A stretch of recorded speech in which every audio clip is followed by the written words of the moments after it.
What is up, Wizards fans? Welcome into another Believe in Wizards podcast. I'm Matt Modderno. I'm pleased to be joined here again by Kevin Broom. Man is back by popular demand. The last episode was very well received, where we went through just a ton of people. The one negative comment we got was it was too many people and it wasn't structured enough. So today there's a little more structure. We're each going to talk about three guys. I'm now putting three in air quotes because I couldn't whittle my list down of guys that, I think are just drastically underrated right now. And Kevin's got his list. So maybe we'll focus on our three main guys and then do some honorable mentions. And then also should eliminate, any redundancy, because we do end up more aligned on some of these guys than we think, despite kind of taking different looks at it. So Kevin, first, just starters, man. How are you? How are things? Hey, I'm good. I'm enjoying the NBA Finals. That game one was freaking crazy. Nice. I got to do a quick plug because I'm having a hell of a fun time doing playback. Yep. Just like we did during the regular season. I was broadcasting. So I'm sorry. I'm looking at that Bullets jersey, and I know that that's not Bernard King, but that's what I see. Rasheed Wallace, baby, for his 1 year as a Bullet. And we are going to talk about a Bullet tonight that is in the draft. So we're going to circle back around to that here in a minute. Sheed is one of the guys that I got most hooked on the Wizards on for his 1 year. And I was like, this guy is going to be in my life for the next decade. It's going to be amazing. And little 10-year-old me was so excited about his little favorite player. And that was obviously not meant to be. I was older than that at the time, but I thought that Rasheed Wallace was going to be a part of the Wizards. I really thought that, they were going to have, Howard, all those guys, Howard, Weber, Rasheed Wallace, and that they were just going to dominate the front court for the next 10 years. And then, I mean, they basically traded away the two best guys and kept the one, and then decided to play him out of position. And I don't know why they ever thought he could be a small forward, but they did. Should have been a small ball center in today's world, that kind of thing. But yeah, I don't think Juwan Howard could play in today's game. I don't think just kind of too tweenery.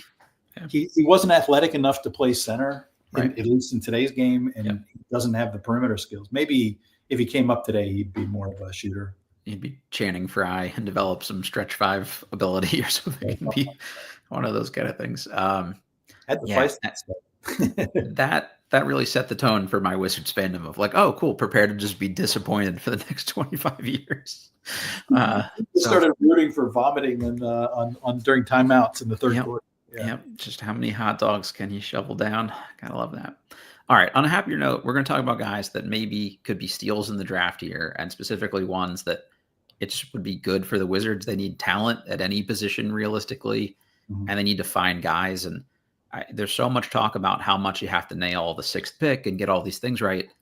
But just look at someone like OKC. They have hits throughout the draft, undrafted. Guys are playing meaningful roles for both them and Indiana that just weren't big, draft capital guys. So I think just finding productive people anywhere would be huge. And a couple of my guys, I'll just spoiler it, are skewing older because I think that matters less now in the way this rookie scale contract is. You want production from them right away. And if they've got a little bit more upside than that, great. But it's basically I've got the Justin Champagnie all-stars of guys that maybe we're sleeping on because they're old or don't do one particular thing you'd want them to do. So how's my thinking? Because there's some guys, especially second round, that are the older players. I don't have them. I don't have them on my list for today, but there are guys that I would be intrigued with. And you pick a guy who's 23, and if he comes in and he's, eighth man level, ninth man level, right away. Yeah, it's big. And you get 4 or 5 years out of him at that. That's not bad. Yeah, I would take minimum. So. Right. Yeah, take 3 or 4 of those, get them on cheap deals. Maybe a couple of these guys are even on 2 ways. That's huge. Yeah. Kevin, why don't you do the honors and start us off with your first guy here tonight? So the guy that I'm going to talk about, I guess he is slightly older. So I'm looking mostly, the guys on my list are probably more players I would consider at 18. Okay. So, or if you trade into a late first or early second type of thing. Yeah. So the first guy on my list is Rasheer Fleming forward from St. Joseph's. Love him. And I have him. He's the rookie scale has him mocked at 25. I've got him 15th overall. So 10 spots over. And so here's what I like. Number one, 64, almost 65% on twos. So he's really did well inside. Shot 39% on three, 74% from the free throw line. He rebounded, got steals, got blocks. Didn't really not many assists, so he's not a playmaker. No. But he's multi-skilled. He's also huge. He's got a 9-inch difference between his wingspan and height, which is huge. And his overall length, the way I measure it, is slightly above average for a center. So if he doesn't work out at forward, also his agility is like off the charts. Mm-hmm. He's really bouncy. I mean, like he's gonna be able to hold up athletically no matter what. His vertical didn't look great in the combine, but with that wingspan and that overall height, I mean, he's 6'9" with over like a 7'4", 7'5" wingspan. Mm-hmm. So I'm just like, I wouldn't mind the Wizards picking him at 18. I don't know if he's like dumb as a box of rocks or what, but I just look at the athleticism, the production, and he's maybe 21. I mean, St. Joe's didn't play in a particularly strong conference. I mean, 18 was really weak this year, but their team had basically like 4 people that could play at a reasonable level. Two really good guards, him and another forward. Yeah. So I guess, I'm not quite sure what I'm necessarily missing with him, or but I would love to just take a shot at him at like 18. Yeah, I have him 14 on the Matt Modderno big board, so we're super aligned here. A comp somebody told me the other day that they liked for him was like Naz Reid, and if you can get that kind of player at 18, holy shit! Yeah, I mean, you do that in a heartbeat. I think the thing that limits him is some people just couldn't figure out what box to put him in. He's not really a 3, so is he big enough to be a 4-5? Like it just, that was, I think, where they struggled, because he really is like prototypical NBA forward build, I think, right now. And I think that you can stay in front of some threes is great, and guard some bigs is great, and that versatility to me is a good thing. They did not let him put the ball on the floor very much this year, and he does sort of go away at times. It's sort of that. Otto Porter was like the king of this, where I loved Otto, but you do the holy shit, he's been in the last whole media timeout. Like I didn't see him do anything. So Fleming has a little of that, and the thing, like I wrote a thing for Bulls Forever about how much I liked him before the A10 tournament, which was here in DC, and he was just bad. Like he was almost non-existently bad, which is almost worse than some of that stuff. So he floats sometimes, and I think that's okay when you're the 5th best player in a lineup, on a good team. It's hard to do that when you're the 2nd or 3rd best guy on a college team. Yeah, I can see that. Just in the Yoda most similar player, here are the top comps of guys who Gordon Hayward, and then your Champagny All-Stars, Justin Champagny, Julian Champagny, and then KCP for some reason. But interesting. Okay. Yeah. I'm not like the forward version of KCP. I could see that. I don't know. Like I say, his numbers really jumped out at me, and then good combine, and the length. I'm not concerned at all about his size. I mean, 6'9", 230, and like I said, really long arms, good agility. He seems like a prototypical. This is what the Wizards are looking for. And you mentioned like him as a off the court kind of stuff. I only like heard him do media availability for the tournament, and seemed like a well put together kid and said thoughtful stuff. And I think part of the challenge here too is just the shooting. Like this year, he shot 39% from 3. That's up from 32 the year before, and up from 29.5 the year before that. Has been around a sub 65% free throw shooter his first 2 years. This year got up to 75. Like, I think people are just skeptical of like development. And to me, if a guy suddenly shoots in like his 5th year in college basketball, that's different than in his 3rd year, because he's still relatively young. So I'm not worried about this one. And I think this is actually probably a reasonably popular choice from the Wizards Twitter contingent as well. I've seen a decent amount of Rasheer Fleming too. So if we went this route, I think he'd be well received by the fan base. So good start. Cool. All right. So Kevin is getting a lot of guys in that 18-ish range. I focused more on guys that are pegged sort of 2nd round on this rookie scale consensus big board right now. But I think like we mentioned this a little bit on our last episode. I wouldn't go 25 deep in most drafts here in terms of guys I really buy stock in, but these are dudes that I think, will find themselves to produce like low first round ish talents. And if some of them you might even be able to get on a two-way when you get to that range of the draft, I think they'd be a steal. And I know why this person is going to fall, but I still just don't care because I just can't see a world where he's not a productive, 10-year NBA contributor. Maybe not 10 years because he's a little older, 8-year NBA contributor. That's Villanova forward /center /sharpshooter, Eric Dixon. He's 6'8.5" in shoes and was basically their 5 for the last 5 years. He'll be 24.5 on draft night, which doesn't, help him super well. He's 49th on that big board we mentioned, 23.3 points per game in college basketball this year, which is pretty crazy. Only 5 rebounds a game, which is down from the previous 3 years. I think that just was sort of a sign of where they were as a team, and then people sort of knowing he was the only person they had to keep off the glass. About 2 assists a game, about a steal, not much on blocks, doesn't turn it over a ton for a guy that has the ball as much as he did with literally no help or spacing, but shot 41% from 3 just about. He's an 81% free throw shooter, is an elite catch and shoot guy right now, and he's physical, he's rugged, he finishes with either hand around the rim. Like, to me, he's just like the ultimate small ball, stretch 5. You see in the playoffs, like, the teams are killing each other when they're able to go 5 out, and he's a dude that can shoot as well as most wings, but could also guard most 5s. The size I don't think really matters a whole lot. So to me, he's just like an instant plug and play rotation guy. Yeah, so I would say I have him lower. I mean, I have him right around where he's supposed to be mocked, like 48. Okay. I think, what do I have him, like 40? And I just had him here. 48th is where I've got him. So not bad. You in the rookie scale. I like it.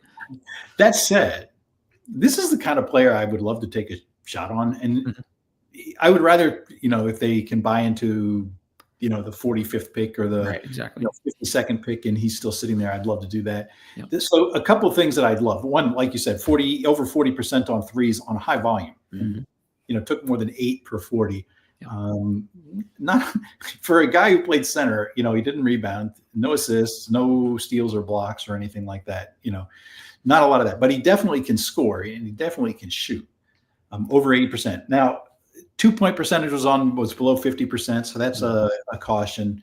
And then in terms of the athleticism, not a great athlete. He's just a big burly dude that's going to shoot. You're not getting crazy putback dunks or anything like that. It's just, I mean, assuming he plays defense and he plays physical, you just describe PJ Tucker. That's kind of the mold guy you're looking for, I think, here. I think PJ Tucker actually entered the league before the NBA began. Right. Somehow still around. Yeah. Yeah, he's made a nice career out of being that kind of guy. So anyway, it's just every time I watch, I'm just like, Kevin, how does this not just work? Like, I think we're just overthinking it at a certain point. Yeah. All right, who you got number 2?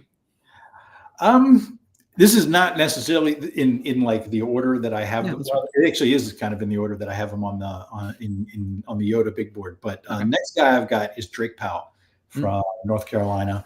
So with Drake Powell, let me start with the numbers. So number 1, 57% on 2s, 38% on 3s, only 65% from the free throw line. But I do like the shooting. He's still young. He's only 19. Yeah.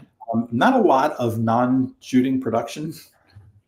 He did get over, he's at 2.2 steals and blocks per 40, which is okay. It doesn't turn it over. It's basically very low usage, kind of an Otto Porter-ish looking profile, except Otto produced rebounds and steals and blocks at college level. Now with Powell, though, the athleticism is the thing. Number 1, he's got good size and just elite athleticism, just at least at the combine. No, he jumps out of the gym, like, absolutely. He's and his agility scores were, almost 2 standard deviations above average for a wing. His vertical was 2 standard deviations above average. We're talking an 80. I do the way I use the vertical is I combine the 2 standing and and his standing and the full, maximum vertical, and his combined was 80.5 inches. Average for a wing was like 65 inches. So, I mean, it's just freakish what he can do athletically. So I think with that length and the athleticism and with the shooting, he fits a profile that the Wizards are looking for. And, whether that, I think he's probably a 3-4 and highly switchable if he's willing to try. So, you tell me what's wrong with him. And how tall did he measure, Kevin? Do you have that in front of you? I think he's got that. Hang on. A little shorter than that, maybe. In inches, Rasheer Fleming, 80.25 inches. So that's for Drake Powell. No, I'm sorry. I just looked at Rasheer Fleming. Yeah, I think Powell's like 6'4.5". Let's see. Where do I have him? Let me do the search. Yeah, 77.25. So that's 77.5. That's like 6'5" and some change, maybe. Yeah, times 12. Yeah, 6'5.25". So, but with the way I do the height, again, he's got long arms. He does. He plays bigger than he is. He's a crazy athlete. I think he'll definitely shoot. Yeah, 7-foot wingspan. So he ends up grading out. By the way I do size, he's almost a little more than a standard deviation above average for a wing. So I think the player mold I see for him is like the KCP Gary Harris kind of like 3-and-D wing, like long arms, good athlete. He has like the chops to do it. I think a freshman always is going to get poked at a little bit here and there. And also their just team building was just weird this year. Like they had basically a 6-foot, like crazy high usage point guard in RJ Davis. Another point guard in Elliot Cadeau that could not shoot at all. Another point guard in Seth Trimble that was like okay at both things, but not great at either. And then they had him and another guy, Ian Jackson, who was testing draft waters as a freshman. And they just didn't seem like they knew what to do with them. And they were beholden to the older guys. And then when they played the younger guys, they got more athletic and dynamic and could hang with people. And then went away from them again. They had no bigs. It just didn't do him any favors. And I think what you just hit on is like a guy that just bad situation. And if you just get him on an NBA court with space and let him just shoot and run and like develop from there, like good luck. I think that's a great call. I'd love to see it. Like I say, somebody with that athleticism, and you'd think he'd be pretty switchable. Yeah. So especially with that athleticism and the overall length and stuff, that I'd be intrigued to see him in the Wizards system the way they ran things last year. I think that's just like a smart buy low kind of guy if you're them too. And I'm not sure where he is on this. They've got him mocked at 29. 29. So. Yeah, if you got him anywhere 18 and beyond. I mean, I think that's. Yeah, I've got him 19th overall. So, okay. And honestly, I'd rather pick him above like the guy I've got at 18. So, okay, there you go. That works for me. Yeah, I like that kind of thinking for them too, because that's a higher upside guy that just, I'd rather see that at 18 than some of the 25-year-olds I'm going to mention, but that's why they're, further in the draft here. All right. The only young player on my list, the only guy that is not eligible for AARP membership so far is Rocco Zikarsky, also a Brisbane Bullet. So just trying to connect the dots here a little bit. He's just really good at honestly not much except just being real big. Like he's just like a large human. And I think if you get a guy like that at 40, they need, like the where's the beef ads. Like they just need like a big dude somewhere on this roster that's just like huge. Yeah. He moves reasonably well for a guy his size. This is going to sound crazy and someone's going to just like rip me to shreds for this, but I watched a lot of Duke this year. And if you put Zikarsky in like the ACC, I'm not sure he couldn't have done exactly what Kaman Malawach just did for Duke. Like the upside is not as high to me long-term. He wasn't productive, in the NBL, but he played 12 minutes a game. It's a big man's league. or it's an adult grown man's league, and I just don't think they play them the same way we play young guys over here. But, you averaged 4.5 points, 3.5 rebounds in those 12 minutes, but per 36, that's 14 and 10.5 and 2 blocks a game. Like, I think if you think he can scale up a decent amount here, as he continues to learn and grow, he's 7'4.5" in shoes. Yeah. I mean, I would just be taking a shot on this guy. Can be huge, stand in front of the rim. Like, I'm going to take a drop coverage big. It's going to be a gamble guy at 40, where if he doesn't work out, I don't care. But taking him at 6 is like a crazy non-value proposition for me, essentially. So just catch lobs and be big, and I'm happy with you at that point. Yeah. So I wouldn't mind him going, being their second round pick. I've got him 33rd overall, so just outside the first round, basically. If you want to go red flags, like you say, it's a different thing. He's playing in a professional league that's, legitimate grown up players in it. So whatever that's worth. So only 52% on twos, only 60% or 20%, on threes. And he really didn't take many. We're talking less than an attempt per game. So that's just not a shot. That's really, I don't think he's ever going to stretch the floor.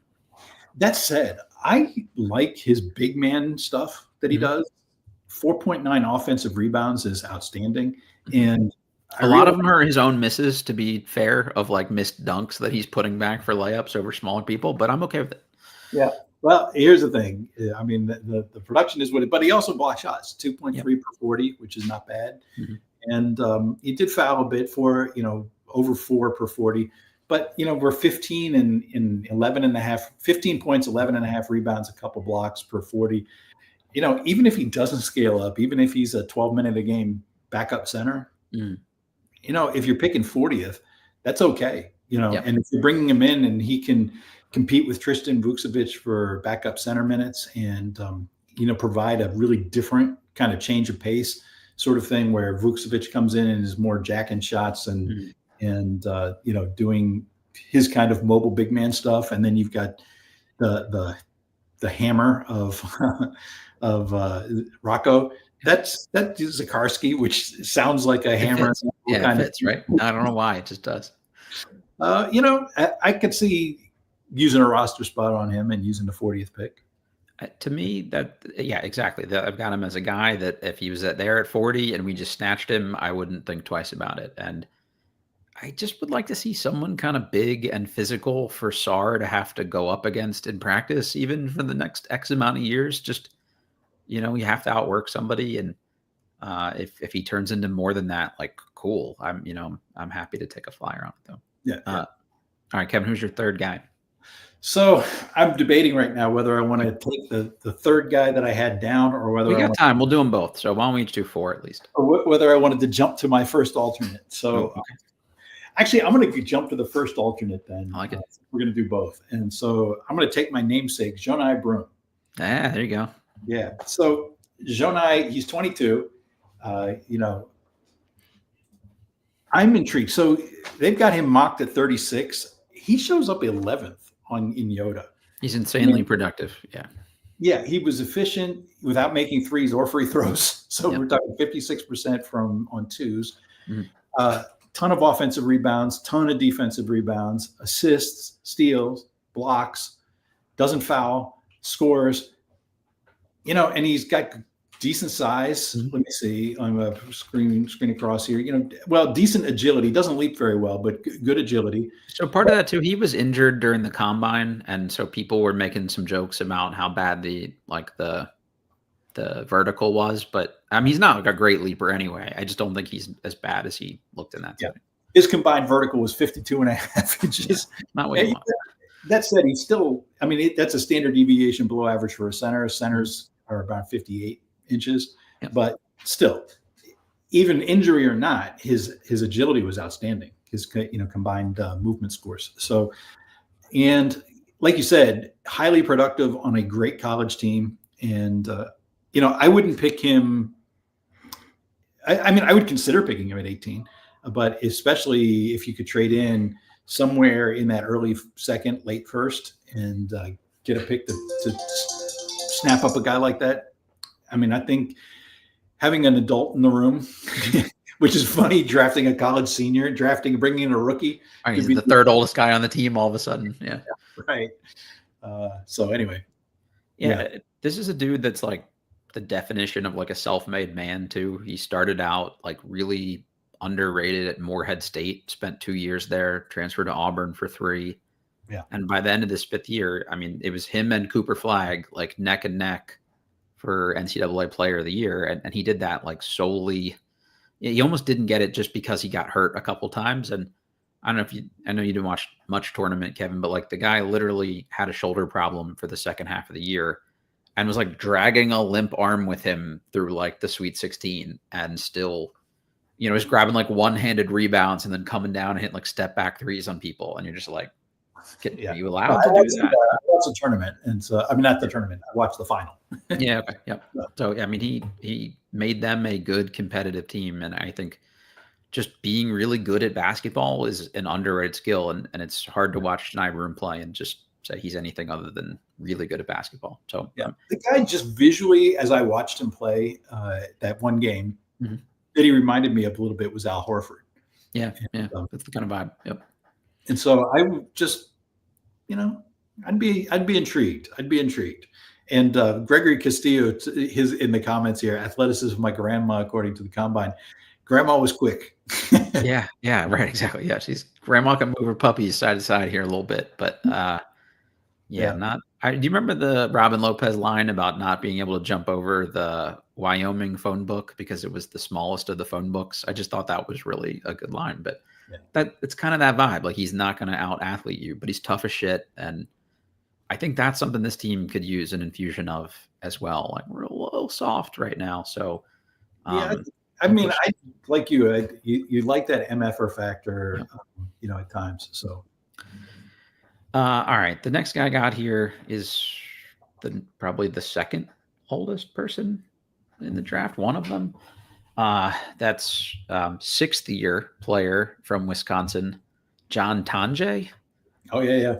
I definitely want to get your perspective on him in a second, but Tonje is interesting because he spent 4 years playing at Colorado State, varying degrees of productive, transferred to Missouri for 1 year, got hurt, sat out, and then just played his 5th year at Wisconsin. So he's like genuinely a senior citizen by college basketball standards and was like a little bit of a late bloomer. Whereas like Johni Broome came in and immediately was just good in like a pretty decent mid-major conference. The Mountain West is pretty good, but Tonje didn't do anything his first year. He averaged 3.5 points per game. Next year, 6.5, then 9. Last year, Colorado State got up to 14.5 on a good team. Played with Roddy, what's his face? Oh my God, why am I forgetting? David Roddy, thank you. Then only played a few games at Missouri where he's just hurt kind of the whole time. And then this year at Wisconsin just went like supernova on people. Like started all 37 games, averaged 31 minutes per game, 19.6 points, 5.3 rebounds, about 2 assists, and was 39% from 3, 91% free throw shooter, which I absolutely love. The dude is just a bucket. Like, and I watch him play, and he's not a crazy athlete, and everybody gives him a hard time for that, but he gets to his spots. I think he'll be an elite catch and shoot guy from day one here. And you don't go to Wisconsin if you can't at least just play marginal defense. Like they just don't play you. And, he held up okay on that end. But yeah, I think if you can get an elite catch and shoot guy at 40, that just fits in. He's got decent size. He's, 6'6" probably in shoes. The numbers are like really similar to like a Walter Clayton or somebody like that. That's a little younger, but is going to go 25 spots higher. So to me, it's just like a value proposition that I'd be back off. It's one of those guys, Kevin, where you watch him play and you're like, that's something an NBA guy does. Like that's something that college kids can't do, and you can't guard him, and he just moves a little different. And by move different, I don't mean explosively. The way he gets to his spots and the pace and just the craft, like I'm just all about it. Yeah. So he's a guy that intrigued me, and for exactly the reason that you talk about, that is, ball goes in when he shoots it. Yeah. Right? And he also does some other stuff as well. He does rebound a little bit for his position. He may lack athleticism, but there's rebounds, there's assists, there's some defense. And so I'd be intrigued with him at 40. I have him, let's see, 31st overall. So, I've got him rated ahead of where he's mocked. I think they've got him 47. 47, yeah. And for me, he's going to definitely be a first rounder. Where in there, haven't really settled on guys like 23 through 30 yet, but he's going to be in that range. When I run him through the, simulator, the simulator, doppelganger, or whatever you want to call it, the guy who made it to the NBA, who shows up as one of his, as his top comp, is Seth Curry. Okay, I like that. So a guy who can really shoot, and then you go down the list a little ways, and you got George Yang. So you've got a couple of those guys who just stick around doing the dirty work and making shots. If he did like Tim Hardaway Jr. things, like I wouldn't. John Lure. Yeah, right. Another John Lure. You gotta love the Wisconsin guys. I know he shows up. I'm telling you. I love it. He lasted. Yeah. All right. Why don't you give us your fourth guy here, and we'll keep this one rolling. So fourth guy is, I have no idea how you say his first name, Bogoljub Markovic. Oh, I know nothing about him either, to be honest with you. No, he is an overseas player, played in the Liga ABA as an international player, but he's a guy, again, makes shots. 60%, well, 60% effective field goal percentage. We're talking 61% on twos, 39% almost on threes, and not a huge volume, 3.6 per 40, but enough, and 77% on free throws. And so he rebounds 9.5 per 40, gets some assists, 3.5, and has some steals and blocks too. Now he turns it over, but this is a guy who is productive. I'm curious to see how he grades out athletically when they do the European Combine or the International Combine. But this is a guy who, at least in terms of a forward, his production is there, and they've got him mocked code 34. I've got him 23rd right now. Okay. So, it's this kind of thing where if you're in that late first range, and, some of these other guys like Rasheer Fleming is already off the board, go ahead and take a shot on this guy. 18 to 32 in the draft is the same range for me, realistically. I mean, like I'm all for it. I know very little about him, so I won't say anything, but played for Mega Basket for some portion of the year at the very least. That's a team that has produced multiple NBA players in the past, and I want to say Tristan Vukcevic played there for some amount of time. So that would be worth me that's a good question. Fact checking here in a minute, but he needs a nickname. I can't do Bogo. I can't even do it. So we got to figure out what Bogo's nickname here. Yeah, buy one get one free. I like that. That would be cool. And to be honest with you, Kevin, I'm wondering about this too. Like, especially if a guy like that did still end up on the board at like 40. I'm all for it because I just don't know that the Wizards need 3 more rookies on this team going into this year. So it wouldn't actually shock me to see them end up, consolidating from 3 picks down to 2 here at some point. And a draft and stash actually isn't a bad idea. And they've already shown a willingness to do that with Vukcevic too. So I'm not mad at it. With Vukcevic, by the way, he did not play for Mega Basket. He played Real Madrid and KK Partizan. Got it. Okay. Same thing. I'm just going to generalize and be semi-xenophobic somehow. Good leagues overseas, I'm blanking on which guys, but Mega Basket has produced NBA players before. Yeah, he did play in the same league. He was finally Liga ABA. Okay, so I mean, I think you're a league that has a track record of putting out NBA players, and hey, why not? Okay, so Jokic played there at Mega Basket. Nikola Jovic played there. Zubats played there. Boban played there. Nikola Jurisic, Goga Batazi. I mean, there's dudes. So some good bigs. Oh, Topic played there as well. Yeah. So we're in business. Sign me up. I'm like it. The Adriatic League guys, they make sense. Yeah. Okay. between like 3 guys who are like basically all the same person at this point. So Just do them. all right. Okay. I'm going to be a little bit of a homer and talk about a guy who played locally here this year. And just largely because he's actually worked out for the Wizards this draft cycle. And that's Micah Peavy. Spent 1 year at Texas Tech, didn't really do much. Spent 3 years at TCU, where they basically solely used him, as just like a wing defender and didn't let him like touch the ball on offense or do much with it, which ultimately ended up being a pretty big mistake because he was very productive offensively for Georgetown this year. The thing I like about it, Kevin, is like this is a guy that will just definitively know his role in the NBA from day one.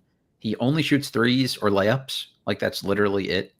Doesn't even really doesn't get to the free throw line much. So the percentage from the free throw line is not great, but he's taken 2 attempts per game. Like it's not a particularly big sample size, but 40% from 3 on 4 attempts per game, average 17 points, 5.8 rebounds, 3.6 assists, 2.3 steals, and that's per game, not per 40. 2.6 turnovers, but Georgetown wasn't good, and he was the reason they were as competitive as they were against some of the better teams in the Big East. So he'll be just shy of 24 on draft night, but you're 6'6", you come in, you hit threes, and you play elite perimeter defense. If this is a dude that hangs around for a contract or 2 in the league, like wouldn't shock me at all. And he's 56 on this rookie scale big board. So if you could get a dude like that, like on a 2-way or something, I would absolutely be all for that. Yeah, so I have not run his numbers yet, but run them through Yoda. Just eyeballing the numbers, the age will be what it is. Yeah. Like you say, 40% on threes. Now, the one caution there is that was really different than what he had been previously. So that's a little bit of a concern there. But his rebounding is consistent. He is a little bit of a playmaker. I could see him second side playmaker type deal. Good steal numbers. Doesn't block shots, but good steal numbers. This is an intriguing player. And if you're picking him, in the second round, yeah, absolutely. Or like you say, a 2-way, because if he's 56, he could just as easily be an undrafted free agent. So. Yeah, I mean, if you're anything after 45, they might just try to put you on a 2-way at this point anyway. And even if he doesn't get drafted, especially if he doesn't get drafted, period, I'd be all for it. And it was funny, like at Georgetown's local media day, I asked him, like, hey, you spent 3 years with a good coach and Jamie Dixon at TCU. Why transfer now? And he goes, because I just wanted to show I could do like all their stuff on a basketball court, and they just like didn't let me shoot or dribble or play make or anything. And I think he had reasonable success doing it. So I'm willing to overlook it wasn't just old guy in league is suddenly productive. I think it was we unleashed the beast. Career high in usage. He went up to almost 25% usage. The offensive efficiency stayed, decent, and not great, but decent. Yep. So yeah, very interesting. Next guy, a little different here, but same kind of vibe. After this, but go ahead, do this guy, and then I'll do my. Yeah, guy. Just only because they're like kind of the same vibe here. Another 24-year-old, so I've got a theme. I like the older guys. The Silver Foxes, that's my type. Another 5-year player here, Jamir Watkins out of Florida State, 24 years old, 6'6", real athletic. I think he'll be a day 1 bouncy wing defender. Good in transition, averaged 18.5 points per game, 5.7 rebounds, 2.5 assists, 1.2 steals, 2.7 turnovers, 43% field goal percentage, not great. 32% from 3, not great. 74.5 from free throw, meh. But just a dude that makes plays and just has like absolute MFer energy. He just like went apeshit on people in the combine scrimmages. Like he was actively trying to steal people's lunch money from them. And I want that kind of dude of just like, I am just going to try to like take everything that you have in this world. And I did hear anecdotally from people that he's a guy that other agents do not want their player to have to match up with for that reason. And I want some of that energy. He's 43 on that consensus mock. Florida State was just fucking terrible. Like they were just really bad. And anything they did was largely driven by stuff he was able to do and contribute for them. I honestly would have liked to see him, like, whether you're 24 or you're 25, I don't know that it makes a difference for you. He could have made a boatload of NIL this year and gone to UNC or Duke or one of these teams and maybe like had a shot of moving up boards next year. But, I guess he just wanted to get his pro career started. But good athlete and a good finisher, in transition. Like, I could just see him showing up on the Nuggets next year and catching outlet passes from Jokic. And we are all like, how did we not know this guy would be good? Yeah. So I do have him a little bit lower. I've got him in the 50s.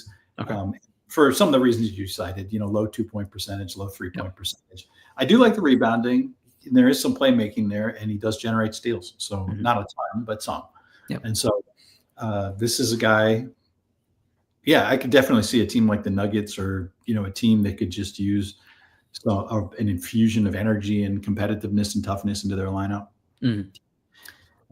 Just let me catch up on the comments here a little bit. BG the Pro said Traore. We talked about Nolan Traore on the last podcast. If you want to, actually, maybe we didn't. Maybe we could do a couple minutes on Traore before we end. Sure. He's probably gonna go higher than most of the guys we're talking about. So I don't think he'd be a sleeper if he's a fringe lottery guy. In a lot of places. But an interesting dude. I've not watched many of the European prospects this year, but I have heard that again, anecdotally from people who do some draft stuff, that NBA teams like him more than mock draft people. So him showing up in the 20s in mock drafts means he may actually go 15, 16, 17 on draft night. And Kevin, I would imagine he's probably decently well received by Yoda. No, in fact, I was just going to say he's in the 40s in Yoda. Oh, interesting. He's 6th overall. Okay. So specifically, here's what Yoda doesn't like. 2-point percentage is 47%. Yeah. 3-point percentage is only 31.4, and then he only shot 71% on free throws. Okay. Good assist numbers, doesn't really rebound, no real steals for a guard. I mean, doesn't block shots, lots of turnovers. He still had a 2-to-1 assist turnover ratio, so that's good. But the offensive efficiency was poor, and that's really what you're getting him for. And then I don't have athleticism numbers. We'll see what comes up in combine when he does the combine. But he had done some like hoop summit stuff in the past, so there was some biometric data out there for him. And I imagine he'll end up 6'3" and some change, without shoes, maybe 6'4" with some shoes. Yeah. But kind of slight still. Like the little I've watched, I haven't been moved, but he also got much better as the year went on and has been productive down the stretch for them as their games get more competitive. So I like seeing stuff like that. It takes a while for guys to acclimate to grown man leagues sometimes. So not a guy I would feel confident, like going to bat for, but they do love guys that speak French. So, I mean, I feel like, let's see, last year I just blanked on the kid's name. He was the number 1 pick in the draft. Zachary Risachet. Yeah, Risachet, same league. Yeah. And Yoda didn't like him either. So maybe Yoda's got some prejudice against that league. Yeah, I mean, there's some decent dudes, and again, another veteran big league that plays fairly physically, and you got to be ready to go. So I give those guys a little bit of pass. You could almost probably wipe out like the first month of what they do, and then just let them see how they settle in a little bit.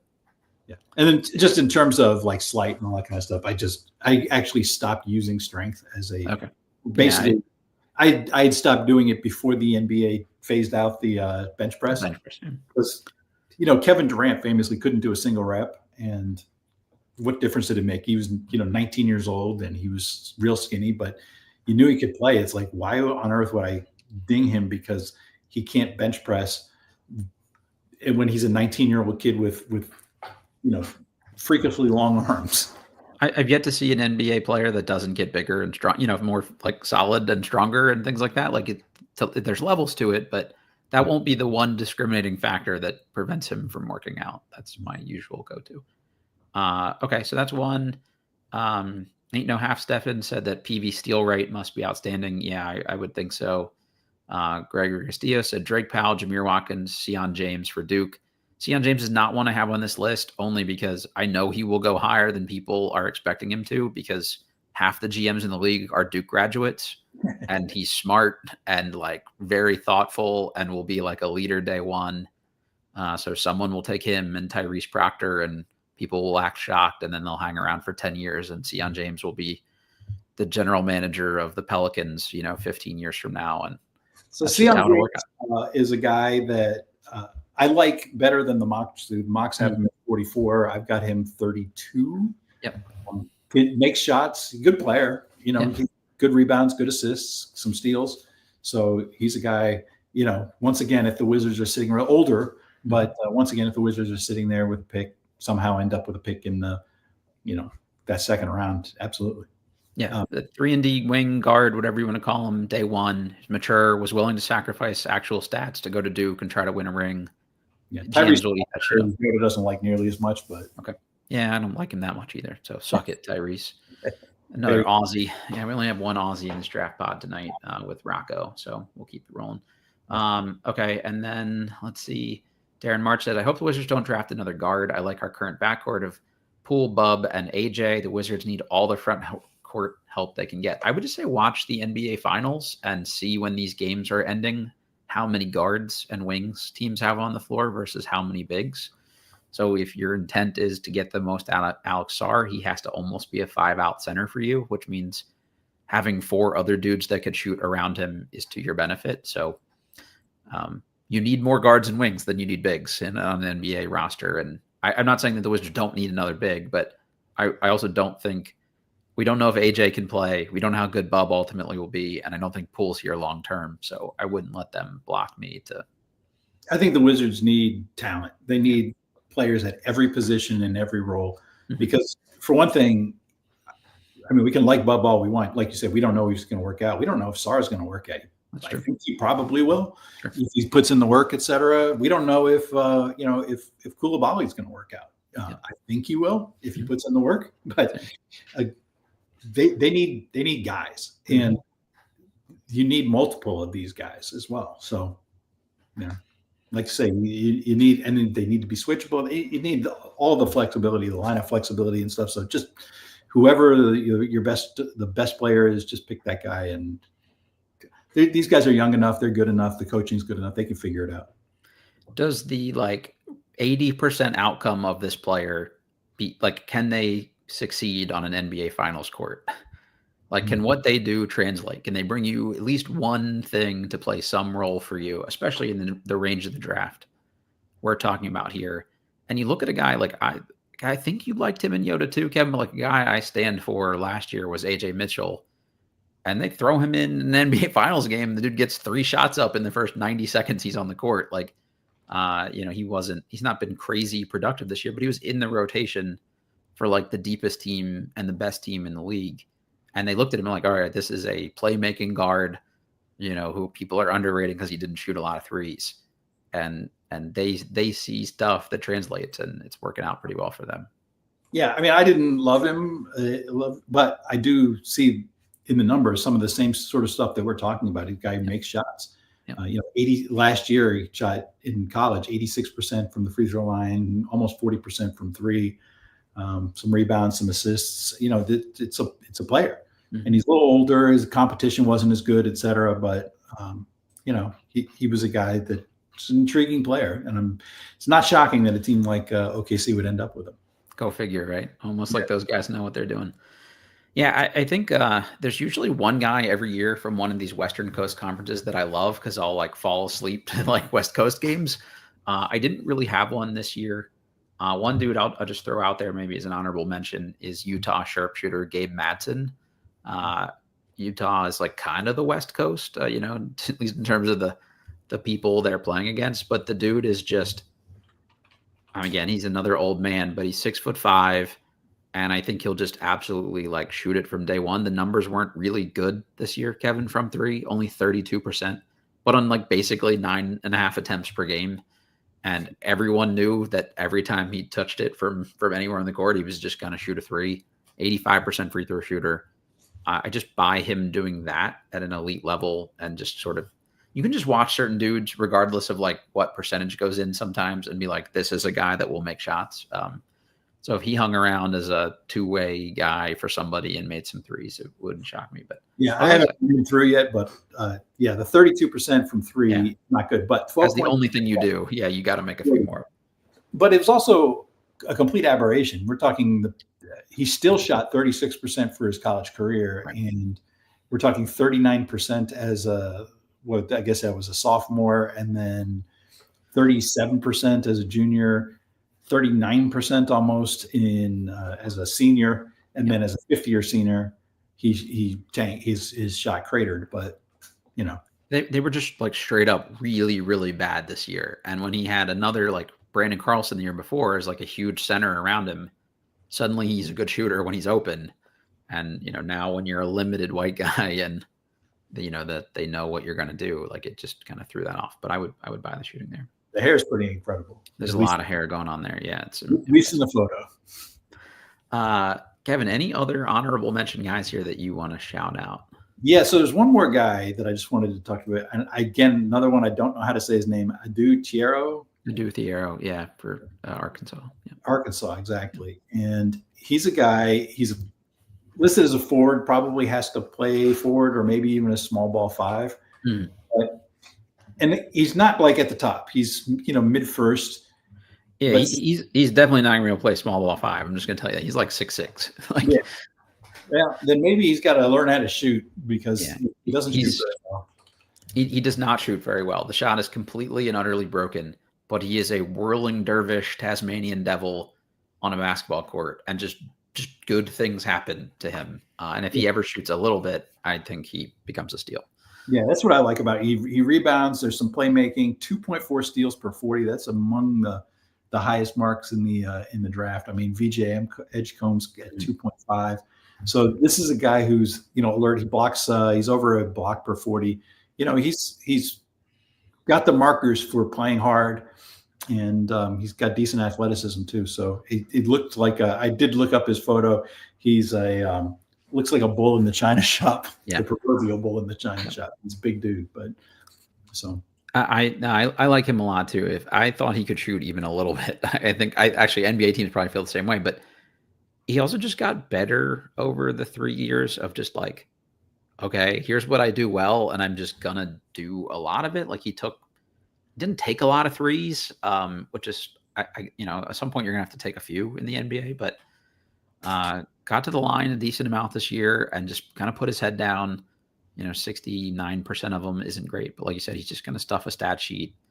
And if you believe that your coaching staff can teach shooting, which apparently the Wizards do, even though they have no track record of success to speak of.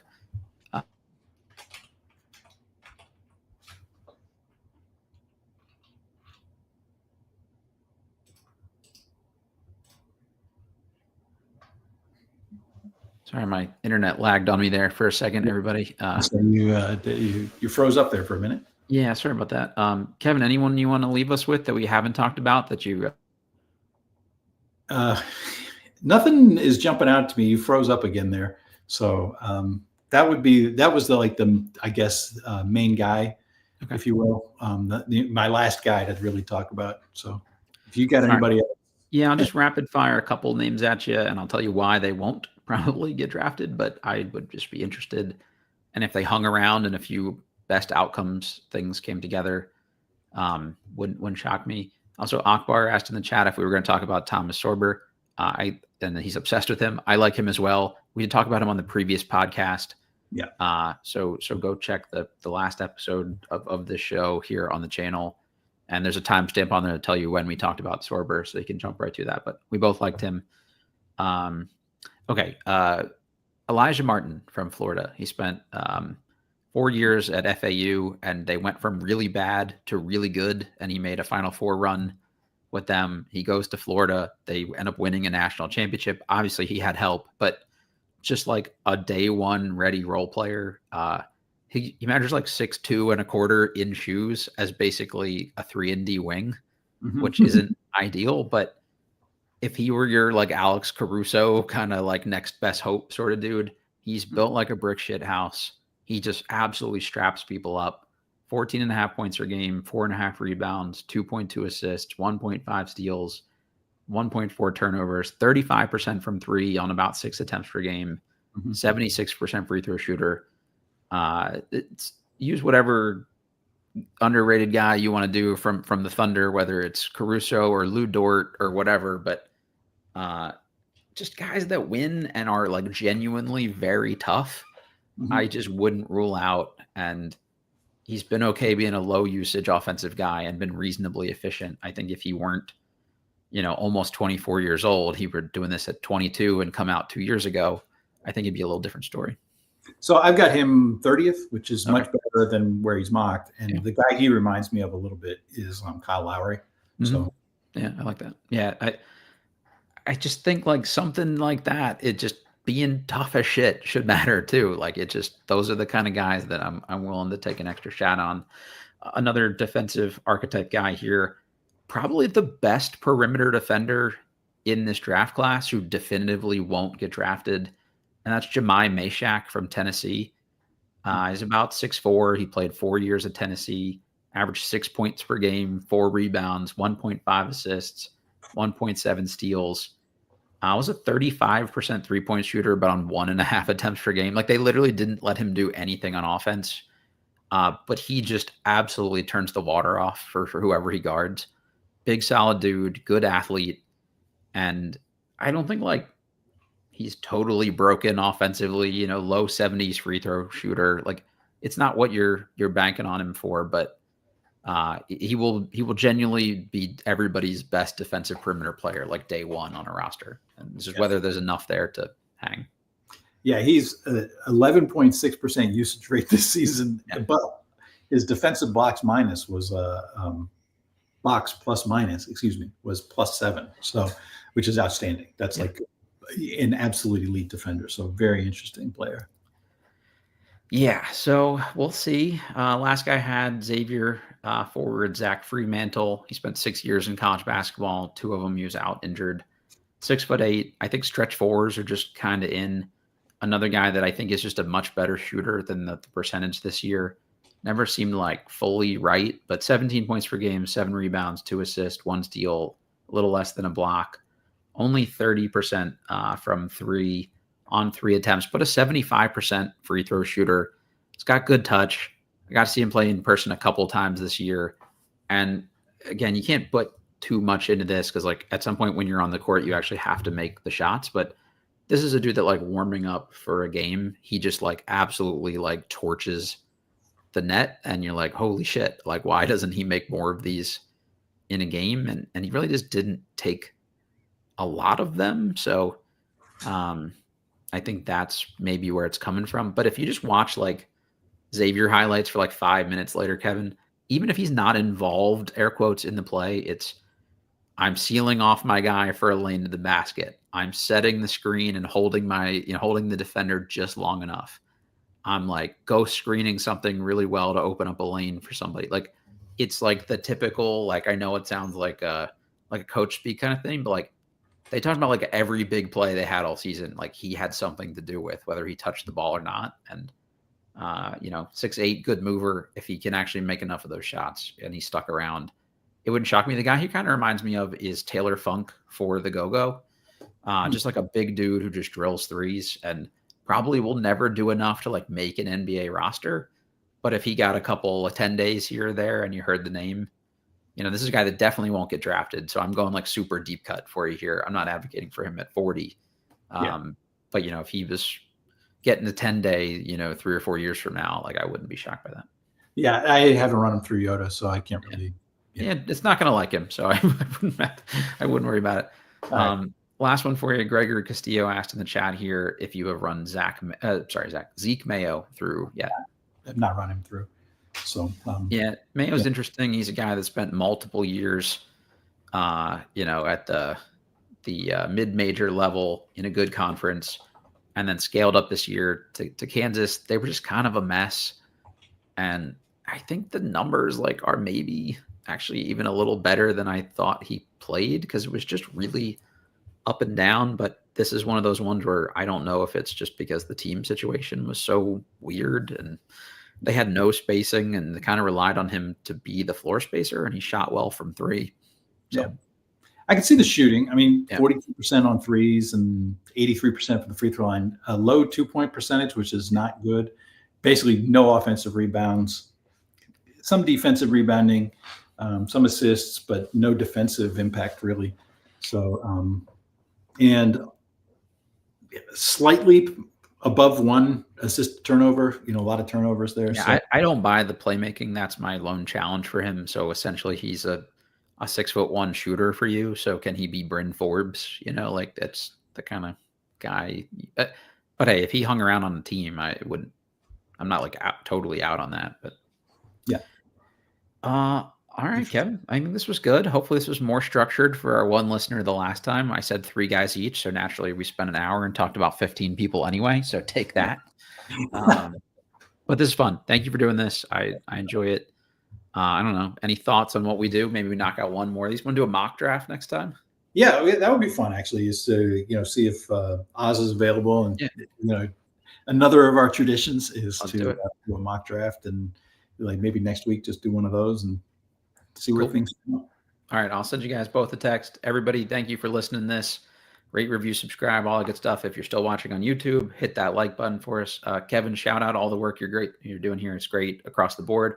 Will we get another podcast on your end here pretty soon? That's the question all the people are asking. Maybe. I'm doing other podcasts. I'm doing playback. So if you want to catch me, good call. Definitely worth checking out for people. Pepper me with questions. I'll be doing playback during Game 3 tomorrow. And Game 1 was hella fun because of that great comeback. Game 2, the game itself was a little less fun, although it was fascinating. One of the things that was fun, just quick shout out for myself and for the playback, was during the first half, I kept talking about how the Pacers offense was kind of bogged down. They were doing a lot of one-on-ones. They weren't, a lot of one-on-one play, not much of the ball movement and player movement that really has been their trademark throughout the season. And then Jim Boylan, who I did not even know was on the coaching staff. Yeah, neither did he. Yeah. Did his interview, and he said basically exactly what I'd been saying through the whole first half. And so that was kind of fun to have somebody paid to make an assessment, say the same thing I'd been saying. So I don't know how you feel about this person, but he is a former Wizard here, so I'll give him a little shout out here. But Tim Legler was just on the Ryan Russillo podcast yesterday, talking about Game 2 and what worked and what didn't, and it's just so next level, the actual things he's talking about compared to like the entire rest of the ESPN crew. It seems like, and he was pulling on a couple things, and I was like, yes, do that. Like they have to shoot this many threes because, and like just when people talk about like actual smart, productive things, and it's the few times where I've said something that someone smart agrees with, I'm like, I can just retire from talking about basketball. He's validated me. But I think Legler is so good. And Legler, I think I enjoy Legler. I wish that they would have him do some of the in-game stuff. I think likely be better at it than Richard Jefferson. Doris Burke, I think, is really good. Who they're trying to get rid of, obviously, because most people like her. So why not force her out? Yeah, I mean, to be honest, I like Jeff Van Gundy too. I did too. It's fun. Spent too much time griping about the rest, but old man shakes fist at cloud. But I like that as an old man at heart. So yeah. So, but legs, I think, is good. I think that, to be honest, this is one of the things where NBA broadcasts suffer, especially compared to, say, NFL, where in NFL it's routine for the analysts to break down plays, to talk about pattern design and the options that the quarterback is going through and what the running back is seeing, and talking about offensive and defensive systems and formations and all these kinds of things that they talk about. And in the NBA, a lot of the analysis is just basically the want it more or try harder, hand down, man down, play better, adjustment. And it's like, this is one of the things I try to do. I try to joke around a bit on the playback, but like one of the observations I had, I don't know what Legler said in this, but I think the Pacers, I'm okay with them going one-on-one, but you've got to get the paint touch and collapse the defense a little bit. And so they're ending up shooting a lot of pull-ups, in part because OKC collapses on penetration. You get that paint touch, and then you've got to kick it out, and you've got to keep the ball moving. But the OKC closes out hard, and they've got guys who just have to pull the trigger from three when you get that kick out, and you can't be slow about it. You've got to get that shot off. He talked about that actually directly and said that the thing that OKC did better in Game 2 was picking up Halliburton earlier and not letting him get to half court before you show him some resistance. And also how just OKC kind of over rotates a lot. And Indiana made him pay a lot for that in game 1, and then not so much in game 2 for exactly the reason you're talking about. Guys were a little more tentative about letting it fly, and that's not the way to go out and beat OKC. You got to make them pay for being aggressive. Yeah, this is the thing with one of the, I think, real geniuses of what Rick Carlisle has done. You think about what he did when he got to the finals with the championship with the Dallas Mavericks, and that was a kind of a walk it up team, and a lot of high post stuff for Dirk, which made sense. And Carlisle was calling a play basically every possession. Yeah. And with this team, it is the ultimate trust your players thing. And the players need to take advantage of that trust, and you've got to let it rip and make the plays that are there, and don't be afraid. That's the thing. And if you fail, you fail. You just live with that. You got to live with that. And it's easy for me to say as somebody who's not on the floor, but that is ultimately what the Pacers offense is designed, that what their system is designed to do, is to empower the players to make plays. That's kind of the genius that they took on. And then one other quick observation is, the Pacers, they run a lot of double drag, or have run a lot of double drag, and I didn't see much of that in game 2. They were running a lot of just simply spread, and then they were also just doing kind of basic pick and roll kind of stuff. Sure. And the double screens are, Halliburton makes that really difficult on the opposing defense. And so I wouldn't be surprised if in game 3 we see more of those double drag. Now I realize that's more of a semi-transition concept, but still I wouldn't be surprised to see this sort of stacked screens, in part because the Pacers have the personnel for it, with Halliburton as that genius level decision maker and great shooter. So just to geek out for a second, the double drag, basically you're forcing the defenders to choose their poise early. And so you either, if you're switching, do you switch that first screen? That's usually like, could be a like, but then you've got the second screen to navigate to. A lot of times you put the bigger guy second. So then if you switch that one, then you've got the big guarding Halliburton, which you don't particularly love.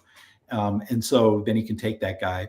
And then the other thing that does is you've got a shooter that you typically, when you set the double drag, you get one guy who rolls and one guy who pops.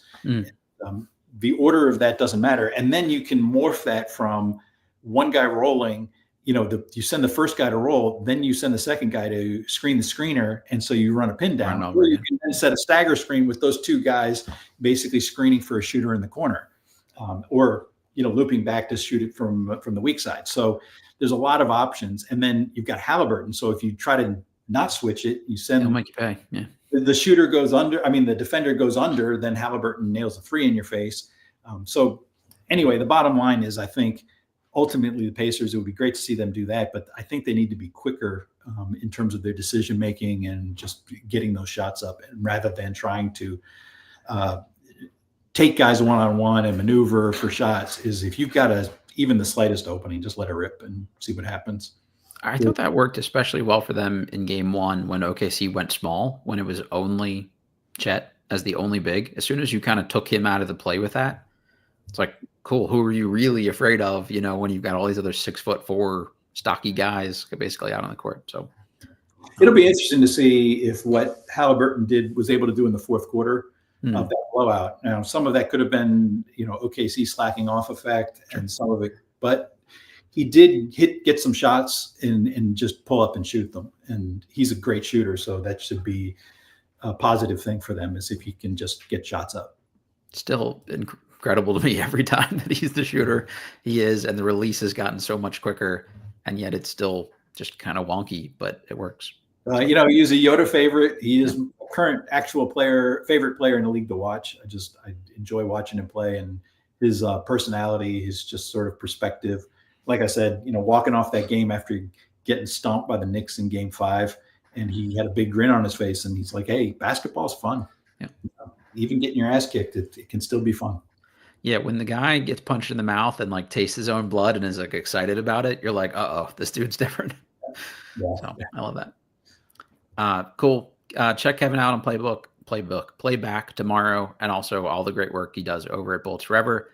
And then, if you're special requests on some Yoda guys, there's a Bolts Forever article about this particular podcast. So maybe drop a a couple hints there for guys you'd like to see some stuff from, and we'll hit a mock draft, sometime next week. So Ken, Kevin, thank you. Appreciate y'all for listening, and we will check y'all next time.